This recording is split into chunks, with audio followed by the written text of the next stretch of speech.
Shooting সেটে খালি হাতে জীবন্ত সাপ ধরে রীতিমতো তাক লাগিয়ে দিয়েছেন অভিনেত্রী মালাইকা চৌধুরী।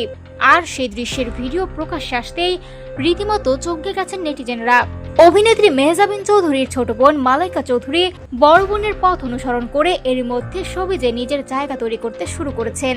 মডেলিং এর মাধ্যমে যাত্রা শুরু করে কয়েকটি নাটকে অভিনয় করে নজর কেড়েছেন এই সম্ভাবনাময়ী অভিনেত্রী। শুক্রবার মুক্তি পেয়েছে মালাইকা অভিনীত নতুন নাটক আমার রাজ্যে তুমি।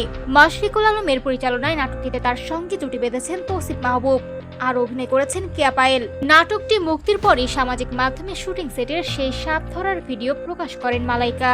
ভিডিওতে দেখা যায় আউটডোরে বিশাল একটি গাছের নিচে খালি হাতে একটি জীবন্ত সাপ ধরে আছেন তিনি। পরে সেটি হাত থেকে ছেড়েও দেন। ভিডিওর ক্যাপশনে মালাইকা লিখেছেন, জীবনে প্রথমবারের মতো সাপ ধরেছি, তবে সাহস দেখালেও পুরো ঘটনাটি যে একেবারে ভয়হীন ছিল তা নয়।